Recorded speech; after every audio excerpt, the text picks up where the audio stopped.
कहते हैं मर्द को दर्द नहीं होता। समाज ने हमें सिखाया है कि मर्द कभी नहीं रोते, मर्द हमेशा जीतते हैं, मर्द हमेशा मजबूत रहते हैं। कितनी अजीब बात है ना। तो अनफॉर्चुनेटली ये जो एक बबल बना दिया, क्रिएट कर दिया गया कि कभी भी पुरुषों को रोना नहीं है, तो इस वजह से ये दर्द ना और भी ज्यादा अंदर बढ़ जाता है। पुरुष प्रधान देश हमारे देश को हमेशा से ही माना जाता था। इसका सबसे ज्यादा दंश जो है वो पुरुषों ने झेला है, मानते हैं। जो लॉज जो बनाए गए हैं, जो भी उसका फायदा फीमेल को ज्यादा मिलने की वजह से मेल हेल्पलेस फील करता है। यानी कि जस्टिस जो है सिर्फ फीमेल्स के लिए बना हुआ सिस्टम, मेल्स को तो न्याय से दूर ही रखा जाएगा।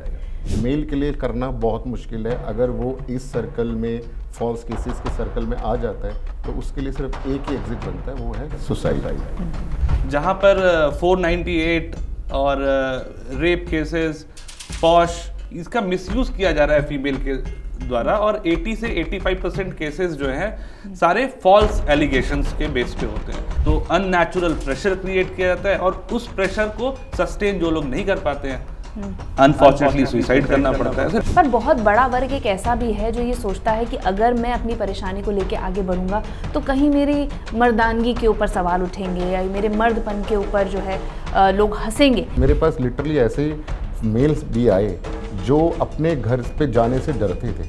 वो इसलिए क्योंकि वो जब वो घर पे एंटर करते थे तो उनकी जो वाइफ है वो पंखे से फंदा डाल देती थी चुन्नी से और पिक क्लिक करती थी कि देख मैं अभी सुसाइड कर लूँगी या अटेम्प्ट करूँगी और तेरे को जेल भेज दूँगी। सीआरबी का 2023 का एक डेटा है जो ये कहता है कि भारत में आत्महत्या करने वाले पुरुष जो हैं वो करीब 72% है, which is a very high percentage. ये जो 72% का एक बड़ा नंबर बताया ना, मैं डरता हूँ कि ये 98% का होता है। ये हो रहा है और गवर्नमेंट को इसमें ना बहुत जल्दी लुकआउट करने की ज़रूरत है।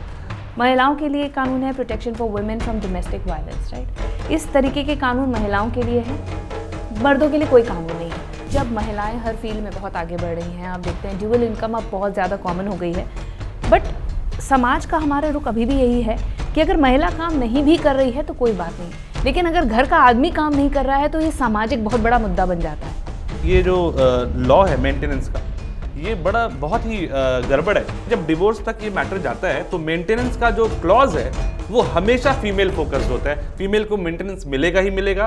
हस्बैंड अगर नहीं भी कमा रहे फिर भी उनको मेंटेनेंस देना है, और कोर्ट में जज का ये स्टेटमेंट है कि मजदूरी करो, बोझ उठाओ, जो मर्जी करो, लेकिन तुमको ला करके ये पैसे बीवी को देने, जबकि उसकी बीवी जॉब कर रही है। फीमेल जेंडर जितने भी लॉ बने आज की डेट में देखा गया है कि उसका मिसयूज हो रहा है। एक तरीका आ गया है कि इसको मिसयूज कैसे किया जा सकता है।